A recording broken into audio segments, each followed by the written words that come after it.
Hello, hello.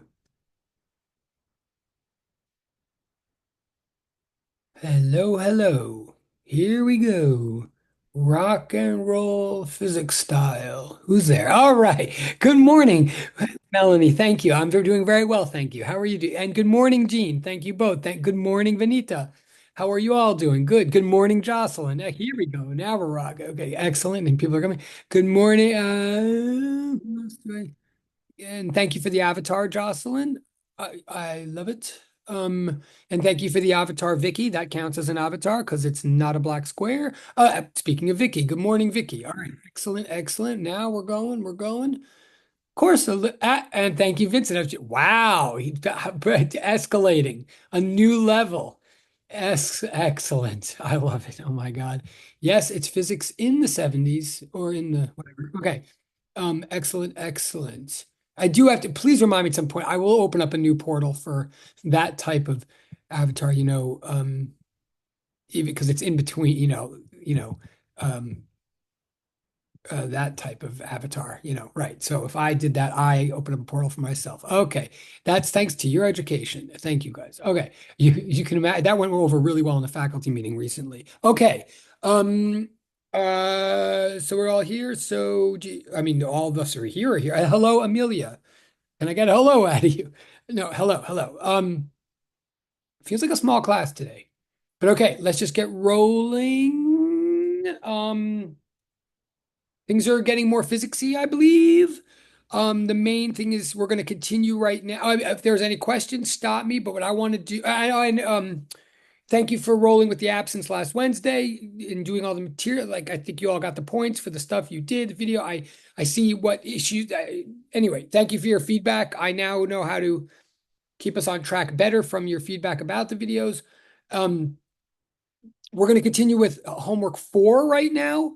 So homework 5B was technically due today. And so if you did it at all on time, you got a ton of points and you can get the rest as you find out. And I didn't give specific feedback. You'll see from class what you need to do, blah, blah, blah. Or if it really turns out you didn't need to do anything, just if someone's already done this. If you think you did it perfectly and it turns out from class you did it perfectly, just submit it again. Like don't even change a thing, just submit it again as a gentle nudge to me that like you either need feedback or you need all the rest of the points and you'll get one or the other, probably all the rest of the points. I mean, if it is perfect. Anyway, so, and if you didn't do it, there's still time. But anyway, so what you turned in today was homework 5B.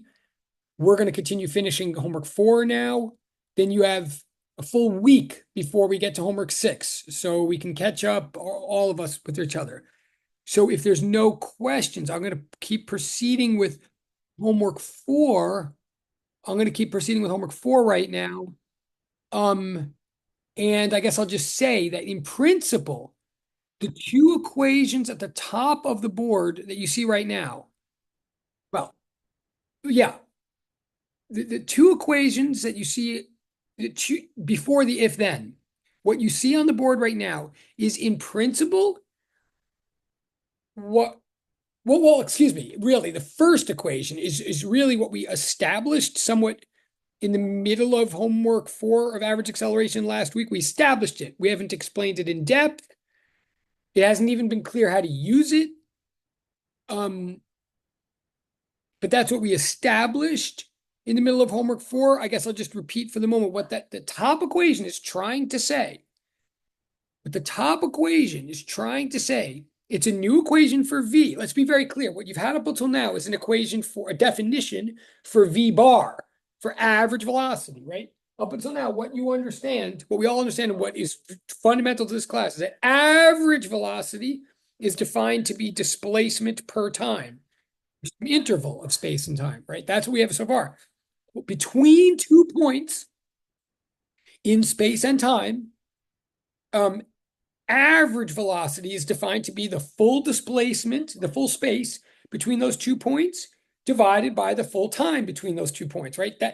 That's what average velocity has been up until now. Now, as of last Monday, I guess, as of the middle of homework 4, which we're about to return to in a moment, as of the middle of homework 4, we sort of threw out we established that if you want velocity at a point, not the average between 2 points, but the precise velocity at a point, that would be known as instantaneous velocity. That would be written as v without a bar on top of it. And if you really think it through, you realize, well, if we really think it through, we realize that as much as we want velocity at a point, it's more precise. It's more precise. I mean, and it's more realistically like what we're talking about in certain situations, such as when a police person says, like, do you know how fast you were going right then? They mean right then. They don't mean over a span approximated. So that's a concept, and something must always be happening at some moment. If something's moving, its whole motion is a sum of moments and locations. So some motion must be happening at each moment if it's happening at all. So there must be a concept of how, and some motions must be faster than others at some moments, right? So there must be a concept of how fast you're going, like at a point. And there must be a way to put a number to it. That's not always the same number. But it seems weird. I'm just reviewing here, quick reviewing that our new concept is instantaneous velocity, which is different from average velocity. But by the way, sidebar, they're both relative. They both all fall into the camp of Galileo, and they're both in the eye of the beholder. Excuse me, all kinds of velocities are relations between two objects, not properties of one. But given that, like having that in the back of our mind, we're now talking about instantaneous velocity, which is how fast something's going at a point, which we believe must be a concept that must be quantifiable. But it's tricky to quantify, because to talk about how fast you're going at a moment, if you just apply our original definition of displacement over time, it seems like you'd get 0/0 every time, right? It seems hard, like how fast, and physically, what I'm saying is to talk about how fast you're going at a moment kind of feels like we're talking about how fast you're going in a snapshot, in a frame of a movie. And when you really overthink about a frame, if you just think about a frame or just like literally an isolated photograph, there's no motion in a photograph, right? So like, what are we talking about? And the answer is this is where the concept of a limit comes in, which ultimately ushers in calculus. The idea is, and I'm trying to do so. The idea is. Sorry. Thank you very much, direct chat person. Yes, I'm going to respond to that actually. Yes. Sorry. No, very. Oh, and good morning, Vicky. If I didn't say. Oh, and good morning, Vincent. I'm sorry. If I didn't say good morning, Vincent. Good morning, Vicky. Thank you, direct chat person, about my it's like situation. I will address that with the recording off midway class. But thank you. But yes, I'm good. Thank you. Just quick review here.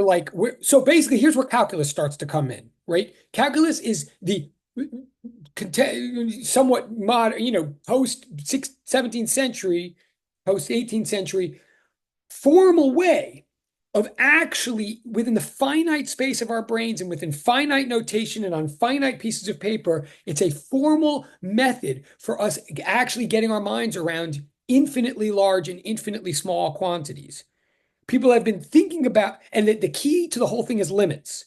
There was a concept of limits going back to Eudoxus, a Greek mathematician. I mean, limits as a concept have been teasing us for centuries. But we formalized, I say we, like I wasn't on the team, but like the humanity, like formalized a way of dealing with limits into what's now known as the differential calculus and the integral calculus. Fabulous breakthrough, a way of calculus, and I'm not assuming that you love it. I'm trying to get you to love it. Calculus is a way of dealing in finite space and finite notation and finite time, dealing with infinite quantities. It's a way of formally being precise about things that would seem we couldn't be precise about. And the hook to the whole thing is the concept of limit.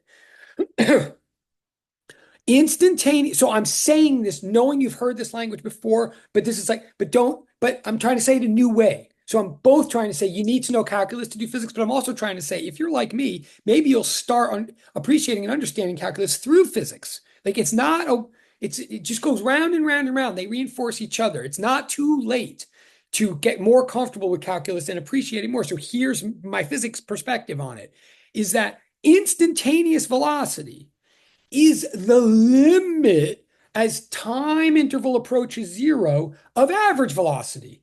Instantaneous velocity is the limit of average velocity as the time interval that we're discussing gets arbitrarily close to zero. What does that mean in English? It means we know that we don't want. So I'm reviewing again. I'm taught for anybody who just joined in or is just paying. I'm just quickly trying to review what this top equation is trying to say. In the end of the day, by the way, what it's trying to say is that the instantaneous velocity, the definition of it is first derivative of position with respect to time, dx dt. But what is that? That is limit of delta x over delta t as t approaches zero. But you might even want to add that to your notes right now. I don't want a rabbit hole, but look, okay, wait. Well, yes, I'm saying, you see here on the top equation where I wrote V triple equals, it's a definition, V, and notice it's V without a bar on top, V triple equal sign limit as t approaches zero, and I'm going to pause right there. If you think you hate limits, or you're like, oh, limits, oh, here we go. Like, I'm with you. I hated them until I didn't also. But this is not me assuming you like them. This is me trying to give you a new perspective on them. So, like, clean your slate. And I'm going to try to translate what I think a limit is for you in a moment. But right now, notice that what I've written is that the definition of instantaneous velocity is the limit as t approaches zero. And by t, we really mean like t minus t naught, like delta t, like, but t naught is always defined as zero, right? So t here is like an interval, right? Like just like x minus x naught is, anyway, limit as t approaches zero of x minus x naught over t. Now pause there for a second. Notice that x minus x naught over t, first of all, that's our definition of average velocity. So it might be good in your notes, and you can submit this supplement for points. It might be good to like put a red arrow or something and like rewrite that equation that I just wrote could be rewritten. Limit as t approaches zero of v bar. It's the limit of v bar, but as t approaches zero. But now I want you to go, okay, so pause on that. What am I saying? I'm saying that it's v bar, but not between 2 points. That's just v bar. And it's not v bar at a point because that makes no sense. That would be 0 over 0 every time. What it is v bar in the case where we bring the 2 points of space and time as close as we possibly can, or we bring 2 points on an xt graph, like where position is the dependent axis and time is the independent axis. We have some crazy graph, and we pick any 2 points on the crazy curve of that graph. In other words, of a car that's driving at all kinds of speeds, going forward, going backwards, doing anything in one dimension. We take 2 arbitrary points. Oh, and I'm totally going to look at the direct height in a second. I see the direct height. It looks exciting. Hang on one second. The 2 points, what we're doing is we're considering a dotted line between the 2 points, and whatever the slope of that dotted line is average velocity, but now over that interval. But now we're saying bring the 2 points as close as you can without them actually falling on top of each other. That's what I mean by limit. We're going to bring the 2 points as close as you can without them actually falling on top of each other and becoming one, right? And in that infinitesimal interval, in that interval where they're infinitely close to each other, we're going to measure the average velocity. We're going to call that average velocity over the infinitesimal time interval the velocity at the moment, like right in the center of that infinitesimal interval. Now, 2 things, maybe 3 things, and then the direct chat, and then I'll move on. Thing number 1, how do you do that on a graph? You go to the curve, and instead of drawing a straight line from one point to the other on the curve, since you're now only really kind of looking at 2 points that are mushed together, you draw a line that is tangent to the curve at that one point. What's a tangent line? A tangent line to a curve, and this whole thing assumes that this would all work. If you have a straight line graph, you don't need any of this because the average velocity is always the same. It's a constant velocity. But so we're assuming there's a curve there for this even to be necessary. So a tangent line is a line by definition that intersects a curve only at one point. It like grazes the curve. It shows how steep the curve is at a point, right? Like if a curve is like this, if it's like a hill, the tangent line at the top of the hill is a horizontal line because at the top of the hill, you're neither going up anymore, nor are you going down, right? The tangent line is a line that by definition reflects the steepness of a curve right at a single point. So if you're thinking this graphically, what I'm saying is instantaneous velocity is the slope of the line tangent to the curve at a point, if you're thinking of it graphically. Now, and I'm not, and I will get back to the direct tie in a second. Sorry for my me. But second of all, I'm saying, second of all, I'm saying, if you think about what I just said, limit of t approaches zero, oh, limit as t approaches zero of v bar. Well, v bar by definition, like is x minus x naught over t. If you think about it, you could have written that as like x2 minus x1 over t2 minus t1 or something, right? Except the t1 is necessarily zero. That's why I don't keep writing it. Or you could write it as like delta, and I want you to do this on your notes. Another way to write what we just wrote, limit of t approaches zero, limit as t approaches zero of v bar. Another way you could write that mathematically is limit as t approaches zero of delta x over delta t, right? That's like saying delta y over delta x. It's like saying slope, right? Except we're on an xt graph, position time graph. So the physics of displacement over time, the physics of displacement over time of average velocity translates to the math of slope, right? Rise over run. In this case, the rise is delta x and the run is delta t. So I'm just trying to show you that physically, instantaneous velocity is the limit of average velocity. Mathematically, that means instantaneous velocity is the slope delta x over delta t, right? Delta x over delta t, which is like saying delta y over delta x, but on an xt graph. Mathematically, instantaneous velocity is the slope of the curve at a point on an xt graph. It's the slope, but taken to the limit. It's the rise over run. It's the rate of change of position with respect to time, but in the limit where the time interval gets arbitrarily close to zero. So I want you to note, so I'm saying from here on in, the calculus bridge, so then I'm saying whatever I'm writing as, and again, I'm not writing this all because I don't want to rabbit hole myself, but I want you to put this in your notes, like limit t approaches zero of x minus x naught over t, the top equation here, right? You could rewrite that another way if you're trying to think mathematically about it. You could write it as limit t approaches zero of delta x over delta t, right? The limit of the slope. Thank you. Awesome. Thank you. I love the feedback. That's totally a portal thing right there. And if there's a question too, I'll totally get it in a second, but awesome. Thank you. Then I'm saying from here on in, something I never understood about calculus until I did, like from here on in, or well, let me backtrack. We always use in math and physics like deltas, like the triangle delta to mean difference. I know some people say change. I think that's confusing. It means difference. I mean, it's right, but it's confusing. Delta means difference. Specifically, put this in your notes, please, maybe. We say delta x or delta t, delta any variable means small but finite difference between the two values of that variable. Like delta x, like when you're talking slope in math, like delta y, delta x, rise, run. What does delta y mean? It means like y2 minus y1, right? Like duh. I mean, not like duh, but duh. What does that mean? It means we use the symbol delta to mean a difference between two values that although customarily it's quite small, it's still finite, it's still countable, measurable. It's a difference. It's like a literal like subtraction. Y2 minus y1 we call delta. What I'm saying from here on in is whenever that delta shrinks to zero in the limit, I mean that doesn't literally shrink, it goes in the limit to zero. Whenever it becomes so small that it's how small is it? Infinitesimally small. Once delta is an infinite, thank you. Once it's an infinitesimally small difference, or an infinitely small difference, then we swap out the delta and we put in a lowercase d. Lowercase d means differential. It literally just means difference. It literally just means difference, but infinitely small difference. So what I'm saying is always, it's a consistent notation that literally I did not understand until I did. And then it opens up worlds when you see it this way.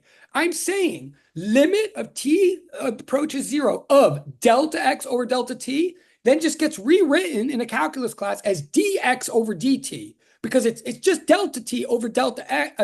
sorry, it's just delta x over delta t, but shrunk down to an infinitesimal level. So dx over dt, what is what they call in calculus class a derivative, specifically the derivative of position with respect to time. What are they saying? They're just saying it's the average rate of change of x with respect to t, but over an infinitesimally small interval. Dx dt means delta x over delta t, take it to the limit. Dx, in other words, a derivative is not like some like weirdo thing out of nowhere. A derivative is, and that's why it's slope of the tangent line. A derivative is just a slope, but shrunk to an infinitesimal level. Okay, and it literally is a differential it's like a infinitesimally large or an infinitely small rise over an infinitely small run. That's what, and I'm going to pause. I know there's things in the direct chat. Sorry, I know I'm all over the place. Oh, and I still don't. What I'm trying to say from here on, and the purpose of that first equation, you're not going to manipulate that first equation algebraically. You're not going to like use it in a pluggy chuggy way. What that first equation, it's a definition, and you're going to like use it a lot conceptually, but it's saying from here on in, you want the definition of instantaneous velocity. It's definitely not average velocity. It's the limit of average velocity, i.e., it is the derivative, the first derivative of position with respect to time, which means it's the rate of change instantaneously. Take it to the limit. So really what that's saying is, yes, if that means you want to brush up on your calculus, if you can want to review things now with this new and by the way, that whole definition of the derivative that you learn and use so much in calculus, like I'm getting myself a bit, but even that definition, limit as h approaches 0 of fx plus h minus f of x all over h, if you know what I'm saying, or sometimes they write it with delta x's instead of h's. That it looked like gobbledygook for me forever, and I memorized it. And if you really look at that thing, it's just saying exactly what I just said. It's just saying derivative means y2 minus y1 over x2 minus x1, but taken to the limit. If that helps, I don't know. But that whole definition is just saying derivative is slope taken to the limit. Now, I still have to get to direct. I'm so sorry. Well, no, okay, I'll get to there's one more. Remind me if I forget. The one thing I still haven't explained is what do I mean by taken to the limit? If you sort of got everything I just said, but you're sort of like, okay, yeah, the 2 points are coming together as one. Like I've heard this a million times in calculus class. Like I can buy it, but like really, it still seems like black magic to me, or like some psychedelic like card trick. I hear that too, and I have an answer to that. But I'll pause for. So if you feel like you sort of get it, but you still don't really love this whole idea of limits because it doesn't even seem like math, it seems like something else. I hear that. And if I don't address it right after these direct chats, please remind me because it is worth address. Oh, thank you so much. Thank you. Wow. Okay, just got whoa. Oh my God, I just got to. Okay, sorry. So let me look at the direct chat. I'm sorry because it looks like exciting things in the direct chat. Oh, oh. Okay. Okay, great questions. I'm not going to say the name or anything, but I'm going to sort of paraphrase it. So couple very fair questions about. So one person is asking direct chat, like how significant really would I say that calculus is in this class in 204? Because I'm not that great at it, but I'm still trying. Okay, totally great attitude and fair question. So here's the reality. It gets really serious in 204. It does get like integrals get serious and real in 204. But even there, like when it comes to integrals and stuff, I'm going to do things like I'm doing right now. I'm never going to assume you've already mastered calculus. And in fact, the people that actually think they've already mastered calculus, I'm going to be the most worried about in a way, or suspicious of anyway. We really think in a big calculus way in 204.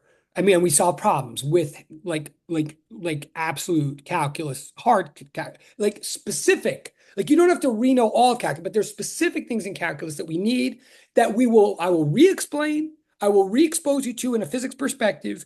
Yes, we have to get up to speed with them. And with 203, to be like blunt, in a way, some of you are going to be disappointed. You're going to see, just like with Galileo's principle, it's going to be sort of mysterious where the calculus is coming in and out, in and out. Like this thing that I just said. The important thing is to start seeing the connection between the definitions, the fundamentals of calculus, and the fundamentals of physics. You'll understand physics much better if you start seeing the connection, and you'll understand calculus better. if you start seeing these connections between these ideas, it's the ideas that are important and that make this not just raw computation.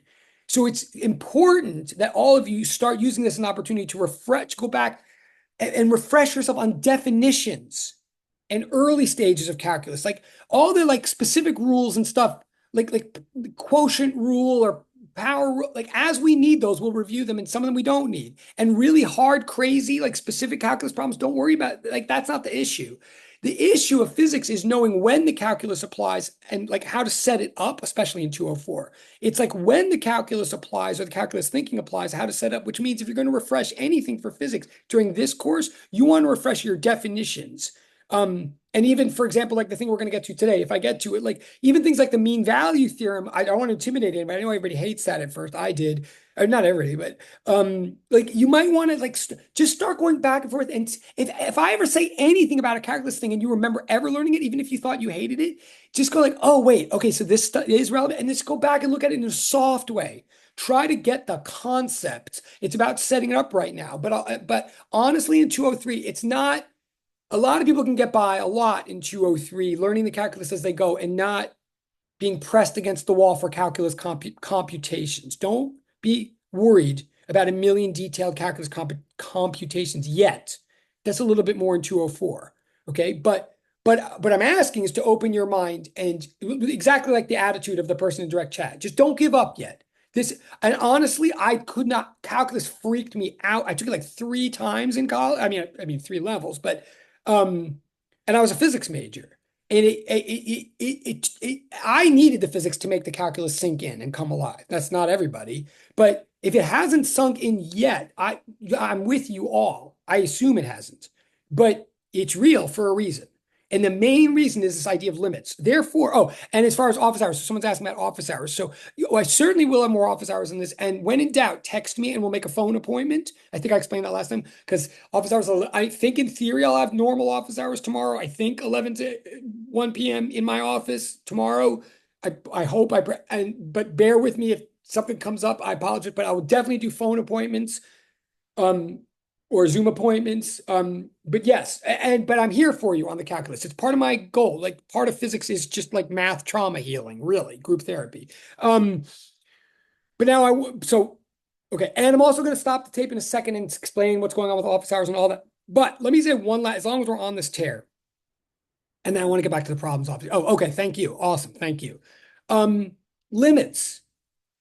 I am asserting that all of calculus hinges on this concept of limit, which is what you always like to learn first in Calc 1 or whatever. And of course, it's like totally boring and like obscure and like weird. I mean, for most people, certainly me, and all that. I don't even know if you do those proofs anymore of delta epsilon proofs and stuff. Like it's all worth it and right. And it's not the teacher's like, I mean, it's like very hard to teach in an exciting way or whatever. But now that you've seen it once, you have an opportunity to go back and have perspective on it. The limit thing is the hook to everything in calculus. And the limit thing, this idea of getting as close as we want to, but not actually there, like, of course, it's such a turnoff because it sounds like all vague. And anything you actually did like about math, maybe you like the precision of math. And then all of a sudden there's this weird gray zone between a number and 0, which is what it is, a gray zone between the black of a number and the white of a 0 or vice versa. But and I'll even add another thing. You might even think, all right, I could sort of get my math head around limits. Like I can do it on the tests. I can do what they say, but it's like totally a math thing. And it's like, you might think of limits maybe as like the same way you think of like a Euclidean point or a Euclidean plane or something like these ideals. Like, okay, it's an ideal. It's in my head. Cool. But now we're in science class. We're talking about the real world. So like, was ist das limits? Like, wait, if we're talking about the real world now, and I'm a scientist, and I'm talking data and measurements and feel, touch, sense, hear, nose, whatever. Like, where's there a limit in like the real world? Fair question. Very fair question. But here's the irony is that the answer is that limits make more sense to me in the real world of scientific measurement than they do on a math piece of paper. From here on in, when I say in the limit, as t approaches 0, sorry, I'm also going to switch the screen because this is so important. Sorry. Okay.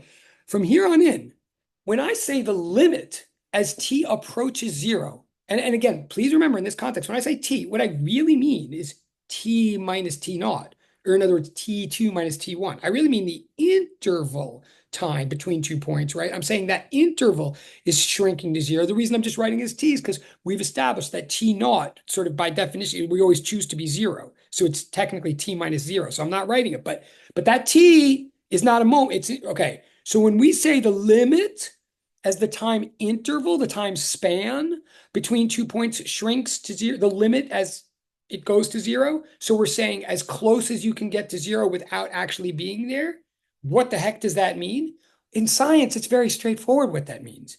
It means, and I want you to please, like maybe please do write this in your notes. In science, limit means, quote, below the threshold of measurement, unquote. Or if you want even more specific, it means between zero and the threshold of measurement, unquote, that I never opened the quotes. What I'm saying is, when we say limit from now on, we actually mean something very specific. We mean a number that exists. We mean a size that's real, that is showing up in the experiment, i.e., like the police person who knows that I was going 85 at that moment past a school zone.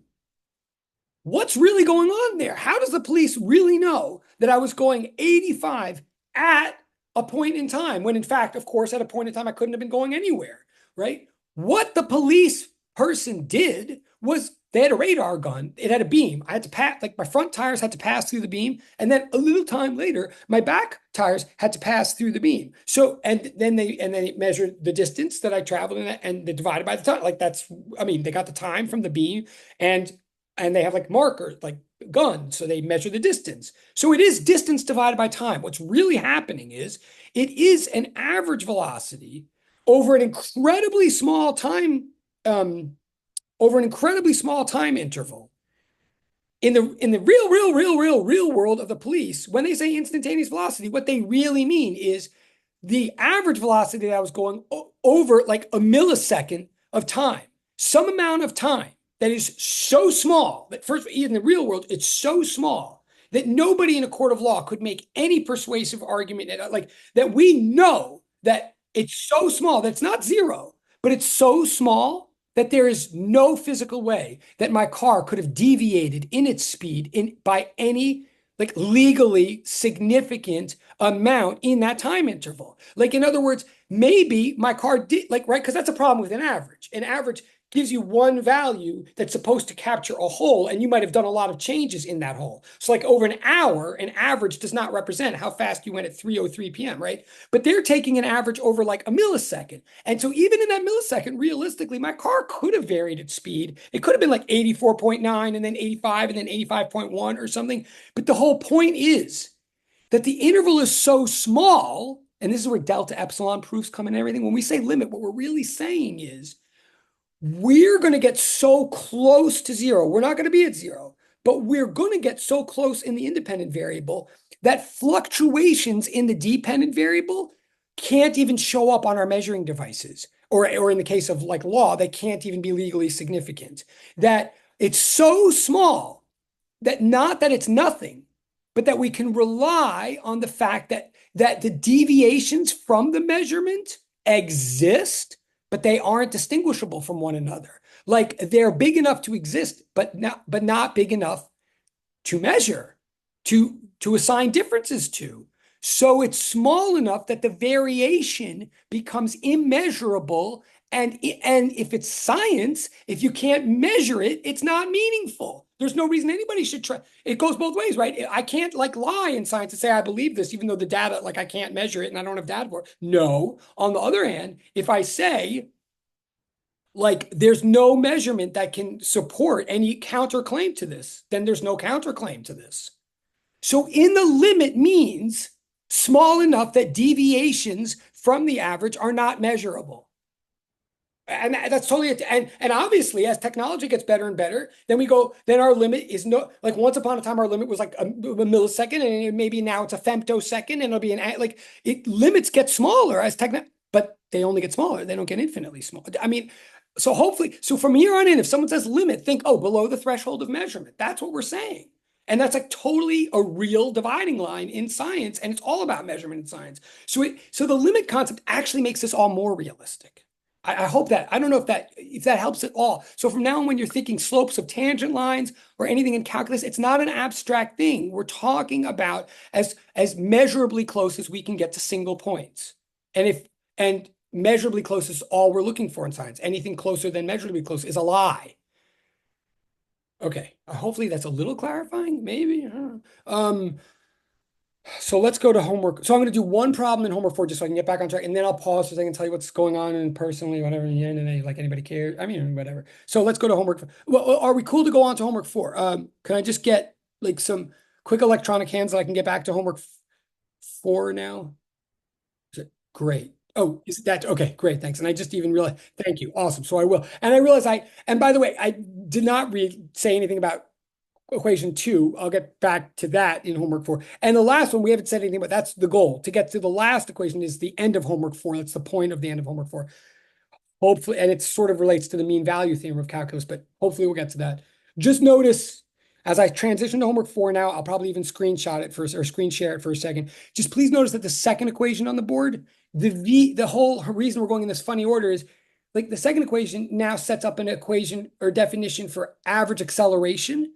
And you'll notice it looks very much like the definition for average velocity. It's got a letter on the left with a bar over it. And then it's defined by letters on the right that don't have bars on them. That's not a typo. So like we couldn't introduce this concept of average acceleration until so just in sum, average velocity is change in position per time, change in like instantaneous positions per time. Average acceleration is change in instantaneous velocities per time. Like you have to keep straight always in your mind. Average has a bar, instantaneous does not. And if it doesn't have a bar, it's instantaneous, and it could have any kind of subscript, like whether it's V naught or V or V2 or V1. Those are all just individualized instantaneous velocities, like velocity then, velocity now, velocity here, velocity there, right? Okay, so I'm gonna take a breath. I'm gonna screen share homework 4 just so we all know where we are, and in the recording, etc. Boom, boom, boom. So I believe. Oh yeah, we were okay. Right. So we're here. Okay.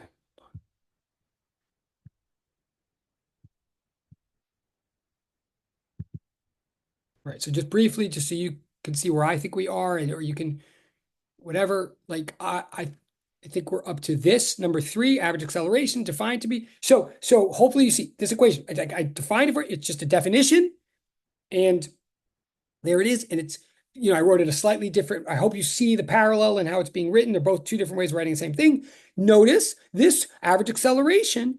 Then you could understand if you made a velocity time graph, then average acceleration will be the slope between any 2 points on a velocity time graph. So you might want to write this in your notes. Like it's like a Miller's. I don't know if they still do Miller's analogies on SATs or whatnot, but like average acceleration is to instantaneous velocity as average velocity is to position, right? Like velocity is the change in position per time. So, excuse me, average velocity is the change in position per time. So average acceleration is the change in velocity per time. It's like what? So if you're really following me, you might know, oh, then I guess instantaneous acceleration must be the second derivative of position with respect to time. Instantaneous acceleration is the derivative of position with respect to time. Maybe that's a mouthful, but that's like, so it's all a big, so acceleration is the same type of relationship. Average acceleration is the same type of relationship as average velocity, but it's like one step higher in the change, in the rate of change ladder. Okay, so that's the definition. So now we're going to do a quick plug and chug just to see it in action. Hopefully it is a plug and chug. So I'm going to switch the screens. We still have 35 minutes. Okay, I'm going to switch screens and just do this just so we can all be, and please, and this is a plug and chug. And you do have to do, I'm not going to do the 5-step method. You do need to for your homework. If you didn't, you do it. So I'm just going to like try to get the answers quickly as a checkpoint to make sure we're both on the same page. If you have any issues about it, it's very worth stopping me and telling me this is a checkpoint, so to speak. Um, so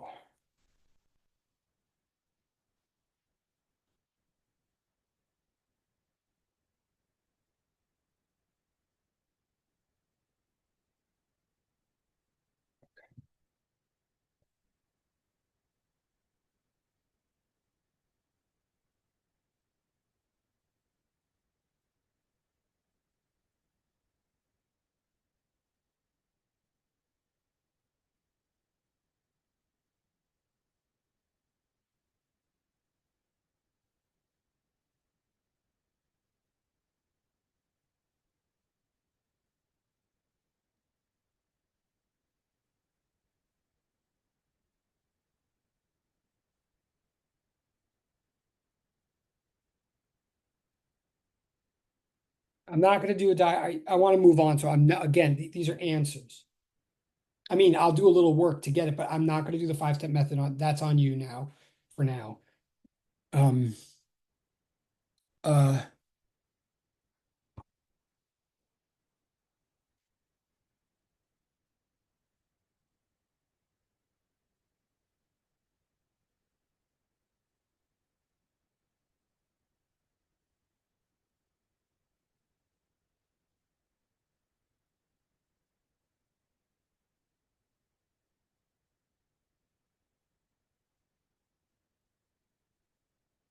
so I'm literally just my GDP is this definition, like the rate of acceleration given these facts. So I am essentially plugging in. I am plugging in, and I am leaving the units intact right here because notice it. Well, I'm leaving the units intact because of the way the question is phrased.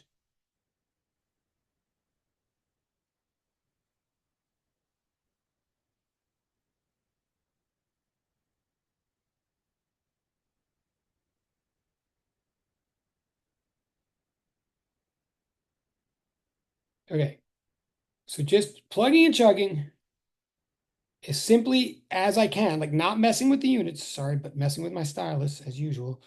Um, I'm saying the answer to the first one is 30 miles per hour per minute. Now, the math, I don't think anybody like would struggle with the computation. It is 660 divided by 2. Okay. But let's stop for a second and talk about this, what this means. Like, first of all, you might think that these units are like weird or unscientific, but I think they're very intuitive. Like, they might not ultimately be the metric system. In the next one, it asks you to sort of make it into SI units. But these units are valid. They're totally legitimate.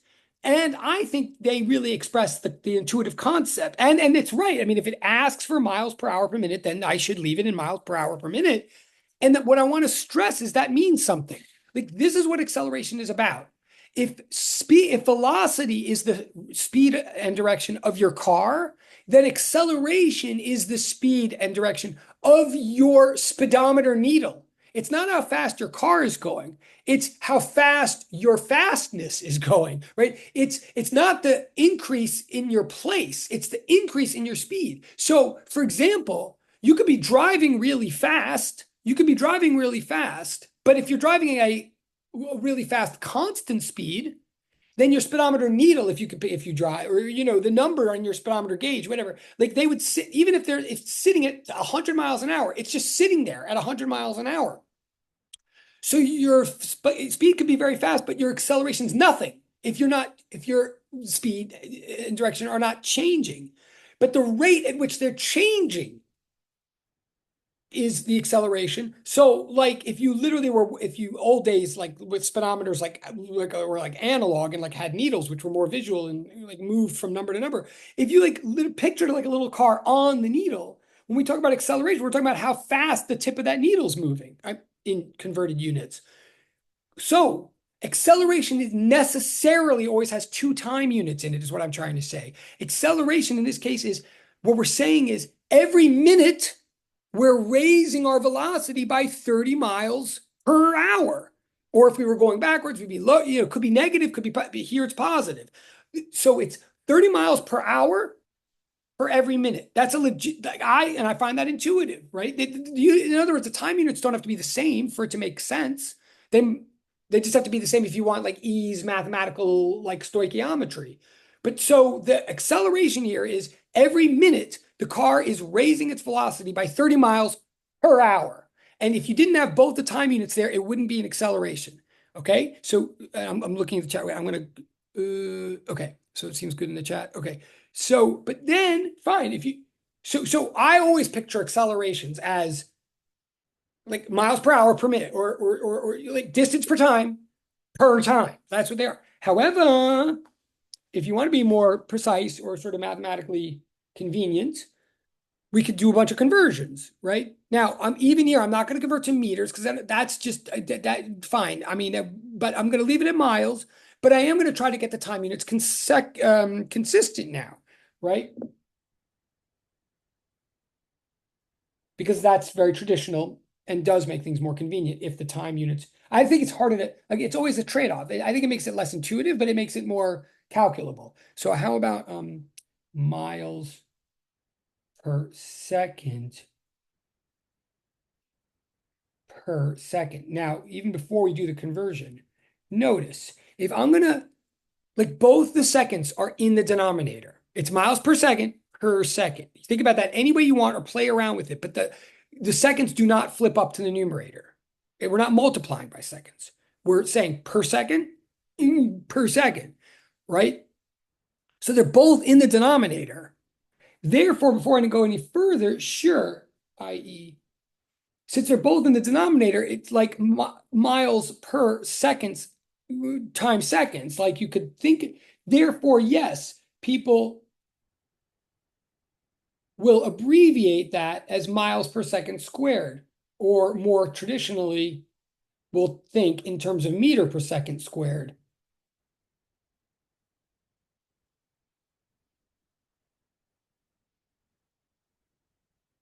But so we're going to do the conversion in a second to get the answer. But I want to emphasize from here on in, yes, from here on in, okay, I'll even write this from here on in, like V, the units of V are always in meters per second. The units of A, of any kind of A, average, instantaneous, whatever, are in meters per second squared. And I just want you to the squared is a way of emphasizing whatever we just said in part A. It's not, we're not squaring time. It's not another one of these weird psychedelic things that you just memorize that math people just make up because they want to have fun. It's not Michael J. Fox flux capacitor squaring time. It's just saying that there must be two references to time because something that already is measured in time is changing in time. And in both of those contexts, time is the independent variable. We're measuring with respect to it. So it's in the denominator. So the S squared just means that there's two, okay? Like, okay. So I'm saying, okay. So from now on, velocities are in meters per second, accelerations are in meters or whatever per second squared. So how do you do it? So we're going to do the conversion quickly, I hope. A thousand different ways to do conversions. But try to be intuitive when you're doing conversions. I'll show you my way, but before you even get into it, like have an intuitive sense. Like if we're asking how many by how many miles per second are we changing our rate every second? Like we're dividing into smaller slices of time that's in the denominator. I would think that our whole answer, you should ask yourself, is my whole answer going to get bigger than 30 or smaller than 30? In fact, let's just for a little participation here. Well, just raise your hand if you think the answer, I mean, even if you're looking at your homework or whatever. Intuitively, do you think when we do this conversion and we change from miles per hour per whatever we did to miles per second squared, should our number get much bigger? Our answer for acceleration should it get? Raise your hand if you think our answer should get much bigger. Just raise your electronic hand. Be honest, or send me a direct chat. Say yes, whatever. Okay, raise your hand if you think it's get much smaller. Okay, I'm psyched. First of all, that people are really paying attention. Okay, cool. Put your hands down. Now raise your hand if you didn't raise your hands at all before. That would be honest. If Oh, and you can put your hand down, Andy. I saw it. Thank you. Raise your hand. Thank you for your honesty. Okay, so that covers my because as long as you're paying. Okay, but so raise your hand if you know what the question, what we're doing right now. Like honestly, like you may not have anything to add, but if you're okay with what we're doing, that was helpful, Hudson. Thank you. All right, great, great, great. All right, just making sure. Awesome. Anytime you all do that, I'll start. I'll start maybe opening a special portal just for like hand raising or something, or remind me by text. Like it's important to me, and I think it helps you. Okay. Anyway, so. Yes, I agree. Intuitively, I think this number should get much smaller because, like, we're talking about in seconds now rather than hours. Um, so now I'm going to do a unit conversion I think is consistent with, like, so I'm using that in the back of my mind. If I do a unit, because unit conversions always seem like so, for some of us, it's like so boring and so complicated, stoichiometry, whatever, but it actually can be very intuitive if you start with an intuition. Here's all I'm saying. And I'm not going to spend years on unit conversion in this class, but just once. Um, um, okay, so we have 30 miles. I think it was hour minute, right? I'm just checking. Oh, just yeah, hour minute. Okay. So we have 30 hours and we're trying to get to miles second or second squared. Okay, second squared. So how do we do that? Well, yeah, it's all about conversion factors and everything. Like I'm going to start. Okay, so I'm going to just convert one at a time. I have to convert one of those hours to seconds, and I have to convert a minute to seconds, right? So let's do the minute one first. We know. So here's my thing with how to do conversions. It may not be the way it may help some of you if you've always hated conversions. Yes, we need to know the conversion factor. We need to know that there's 60 minutes in a second. Okay, so somehow 60 is involved. The issue that bothers people often is like, all right, I know 60 is involved, but do I divide by? Sometimes I divide by 60, sometimes I multiply. I don't know what to do. Well, first of all, one thing I can say is if you already know this number is supposed to be getting smaller, that's probably a hint that we're probably going to divide. But either way, the way I do it is the way conversion works is I always multiply by the well-chosen one, the well-chosen one, Nemo. Not Nemo, Neo, whatever. One. I'm always multiplying by one because you're allowed to multiply by one and it doesn't change the quantity of what you're doing, right? So we're always multiplying by one. We're just phrasing one or setting up one as a ratio of like we're writing it as like x over like two things that are equal to each other. That's how we're writing one. And the two things that are equal to each other are the two parts of the conversion factor. So we're going to write one as either 60 minutes, 60 seconds over 1 minute, because 60 seconds equals 1 minute, right? So if you write 60 seconds over 1 minute, that's literally writing like x over x, like 60, they're both equal. So you're writing one. So we're either going to write 60 minutes over 1 second. Sorry. We're either going to write 60 seconds over 1 minute, because that's literally writing one, or we're going to write 1 minute over 60 seconds. That's the choice. Like, in other words, I'm saying, don't ask, do I have to multiply or divide? You're always multiplying. You're always multiplying. The question is, how do you write the fraction? And the answer is this. Well, the real answer is, do you want it to get smaller or bigger? But the more clear answer is you write the fraction in a way that will cancel out the units you're trying to get rid of. In other words, I'm literally going to write 1 minute over 60 seconds. Even if I have no sense of this problem at all, I know I'm writing 1 minute over 60 seconds because that equals one, like the top equals the bottom, so it equals one. And the minutes are placed exactly in the place to cancel themselves out. How do I know I want to cancel them out? Because I don't want minutes. I want seconds in my final answer. That's how I do unit conversion. And notice, yeah, put the 60 on the bottom. So I'm dividing, so the number's going to get smaller. But though I always just multiply by the well-chosen one, and I just choose how to write it so that I cancel out the units I want to cancel. That works every time. That's my concept of unit. That's a physics concept of unit conversion. Hopefully it helps some of you. If it bored the rest of you, I I feel you. But then I'm going to do it again, right? I'm going to do it again because that canceled out one of the minutes and brought me into a seconds. But now I got to cancel out the hours to get the other seconds. So I'm going to do it again. 1 hour over how many seconds? Like how many seconds are there in an hour? Now I'm going to do this in my head. I believe there's 60 seconds in a minute. and there's 60 minutes in an hour. So I believe 6 times 6 is 36. So I believe 60 times 60 is 3 is 30. If I skip too many steps for you, you could talk to me or think about walk away and just do it in 2 steps, hours to minutes and then minutes to seconds, but this is the concept. Um, so now what I'm saying in the end of the day, and so the hours cancel and the hours cancel and the minutes cancel, and then we're left, and the hours cancel and the minutes cancel. So then we're just left with a seconds from the first fraction and another second. So the units will work out. And I just do the numbers. What I'm saying is apparently like 60 mile, sorry.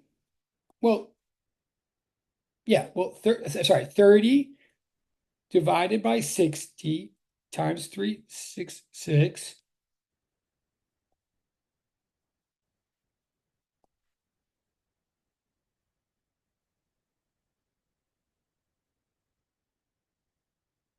Right. And that's, in other words,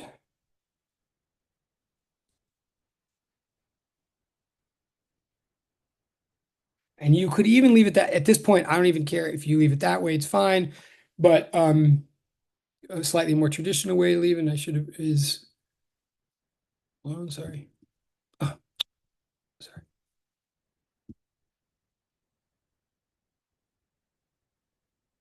Oh, if that's a quick, oh, awesome. Yeah. Give me 1 second and then unless I made, well, give me 1 second, Andy. Awesome. Psyched. Hold on. Yeah. Okay.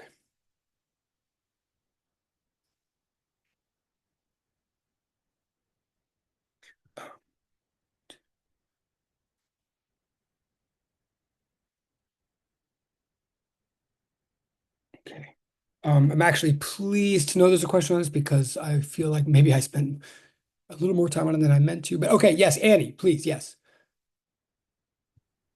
Oh, I was gonna ask, like, did you at some point like switch the order of the denominator? Because Did I? Wait, the order. shouldn't like hour be 3600? Oh, well, oh, I think I understand what you're saying. Like, yeah, I guess I did. I mean, I mean, I think the order, I think it's all multiplication, so I think it's all commutative, but you're right that I sort of did it from right to left, not to left to right, if that's what I mean, you're right that the six, Oh, I see the six. No, never mind. I see the 60. oh, okay, so it's cool. And do you agree with I mean, does it, Yeah, I agree. yeah, okay. And yes, you're right. I probably did. I mean, yeah, yeah, yeah, noted. But okay, so so this is supposed to be a bar. So this is the answer so average acceleration is approximately, and we say approximate not because we don't know, but like because I'm chopping off digits, I'm just going to three significant digits, which is good because that whatever you could go to whatever, but I'm saying average acceleration in that time interval equals approximately 1.38 times 10 to the negative 4 miles per second squared. So that's just a practice, and it means I'm also trying to say once numbers look that obscure, it's hard to like feel them the same. So I'm saying that means the same thing as part A. That's what acceleration means. That's the rate at which that car is speeding up. Every second, it's speeding up by a tiny amount of miles per second. Tiny, but not infinitesimal. All right, so that's that one. So we have 15 minutes. Okay, I'm just going to look where we are in the homework. I know it. Okay. Um, you know what I know I have to let me think for a second. All right, I'm going to take a risk here.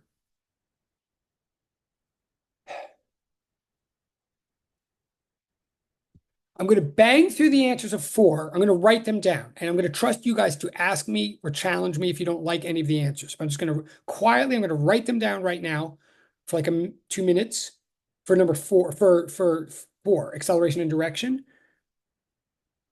Um, and then because the key to all this, I really need to get to number six, and I might skip five, and please forgive me, but I'm going to quickly write down the answers for four.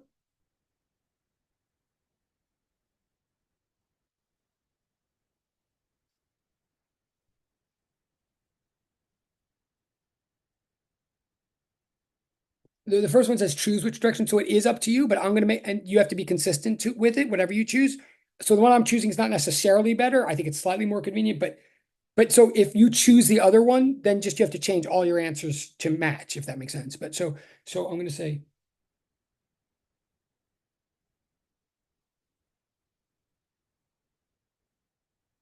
okay,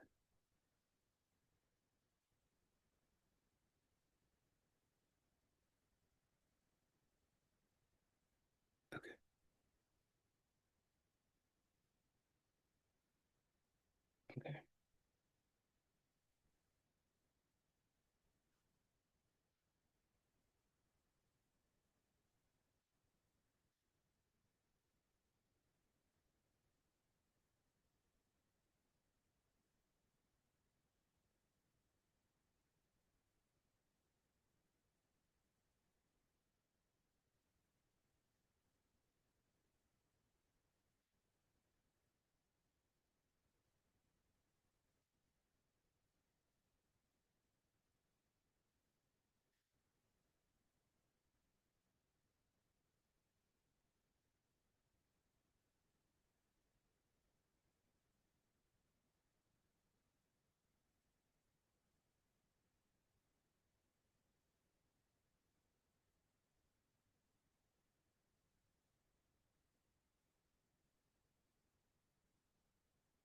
Okay, so these are the instantaneous velocity. So we're trying to get the whole point of this problem, just to choose, hopefully you got it right. Like it's not meant to be, but it's meant to establish like acceleration is change in velocity. Velocity is a vector quantity. It has direct, it cares about direction. So acceleration cares about direction too. So, well, okay, I'll do the answers and I'll say the point. So if you need me to go back, tell me, but those are the answers. If you choose that coordinate system, if you choose the other, then they're all the answers exactly the opposite.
Um, okay.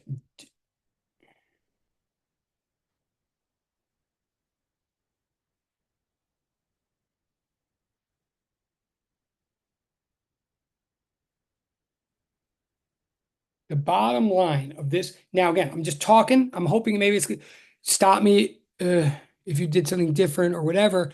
What we're trying to say here is from here on in, first of all, the word deceleration is an English word. It's like not really a physics word. There's acceleration in physics. Just like velocity, acceleration could be positive or it could be negative. But what does that mean? If acceleration is defined as the change in velocity per time, then positive acceleration means gain in velocity, means increase in the velocity numbers. And negative acceleration means decrease in the velocity numbers. So if you're really careful and think about what we already established about velocity, that means there's four different cases, really. It means, in other words, positive acceleration means one of two things. It means that you're moving in a positive direction and gaining speed, or you're moving in a negative direction and losing speed. Like positive acceleration can mean speeding up while traveling in a positive direction, or it can mean slowing down while you're traveling in a negative direction. Now, negative direction isn't, I mean, negative, it's not Michael J. 5, it's not, but it just means the opposite of the positive direction. So, in other words, if you think all it goes back to number line, we're in one dimension here, it goes back to number line. Like if you're traveling to the right, to the east, right? To accelerate positively means your velocity numbers to get bigger. They can get bigger if they're going from positive 10 to positive 40, sure. But they can also get bigger in like they could be flowing, trending east if they're going from like,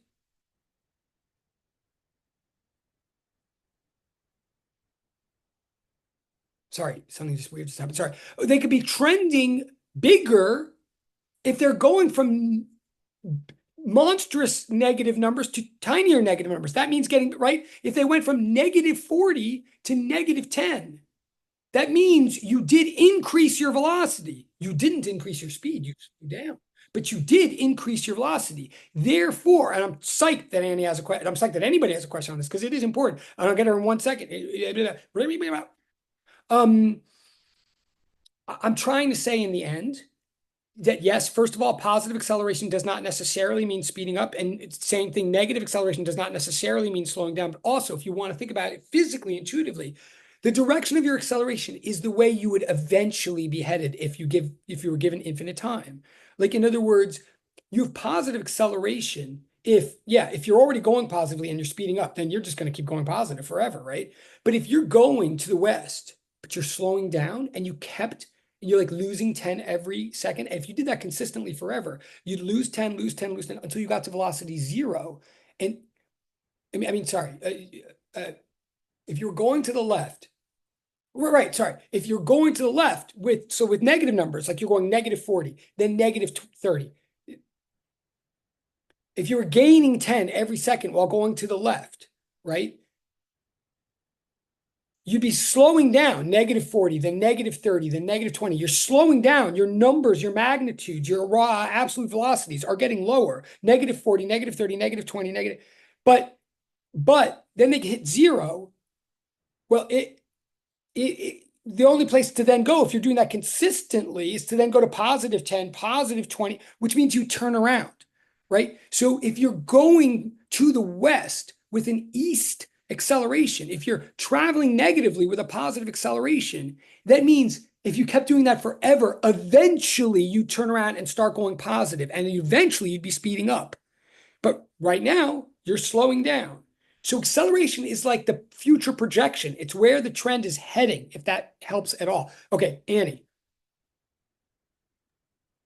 I was just gonna recap with what you said because it Okay. was quite long and I was trying to like, Okay, sorry, sorry. I was trying to like summarize. So basically, you're saying like acceleration, like a positive acceleration can mean something is speeding up, but it can also mean something is slowing down if it happens that whatever object is moving in a negative direction because the negative sign indicating like the direction cancels out with the negative sign indicating the slowing down process and it results in the positive acceleration, which is elusive of something is speeding up, but it's actually slowing down, right? Perfect. Yes. And I'm glad you just did that. Yes. And I'm also glad that I love the fact that, like, if my cachet, my verbal cachet gets too big, which it does, I'm glad you stopped it right there. Yes, but yes, you got it. Yes. And it's worth stopping on that. So that was important enough and helpful enough. What I'm going to do, I will admit that the big problem we have to get to is number 6. Um,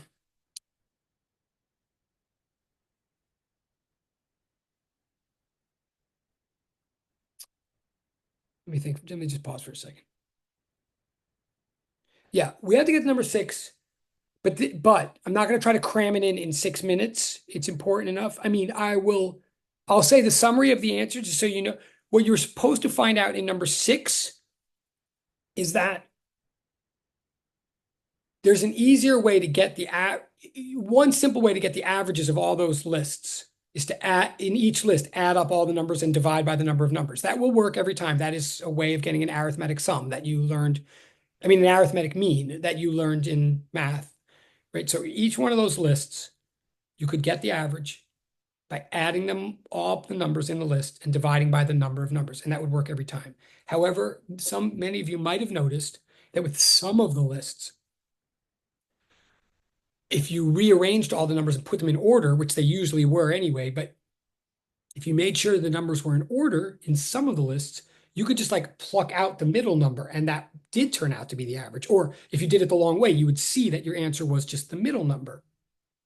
Like, okay, I am going to sort of do this. Just I'm going to give you a summary so that um, and that's true. And the special lists where that worked, it didn't work for all the lists, but it worked for any list where the numbers were increasing or decreasing at a constant rate.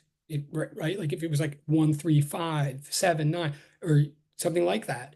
If the numbers were changing at a constant rate, then the mean was the median. And it goes a step further. I guess I am saying this. If you really thought about what that middle number was, even if the middle wasn't even literally in the list, it was like in the middle, like even if it was an even number of numbers and the middle was like between two in the way you could always get the middle, if you think about it, you could take the first one and the last one, add them together and divide by 2. In other words, you could just average the endpoints, and the average of the endpoints would be the average of the whole thing, as long as, and I'm going to repeat this again on Wednesday, so you don't have to get this whole thing now, but just as a checkpoint, if you want to know where you are with the class material. It turns out that as long as the numbers are increasing or decreasing at a constant rate, then the average of the whole is the average of the endpoints. The mean of the whole is the median. If you think of those raw numbers that I gave you as just representative of possible velocities, what we're actually saying is at the end of the day, if velocities increase at a constant rate or decrease, if the acceleration is a constant, then the average of all velocities is then the mean of all velocities is the median of velocities. The average of the whole thing is the number that occurs right in the middle and can be gotten by just averaging the two outer endpoints. So that gives us another, so that's the last equation on the sheet. I will believe me, if that was too much, for those of you who didn't get it yet, I will re-explain fully on Wednesday, but that's what that last equation is saying we have a trick that we can now use when acceleration is a constant. But I'm going to pause on that. Whether you got it or not, don't worry about it. Just maybe it helped some people. And that's where we're heading Wednesday. I'm going to pause. We're not done. We've got 3 minutes. Please bear with me. I'm going to stop.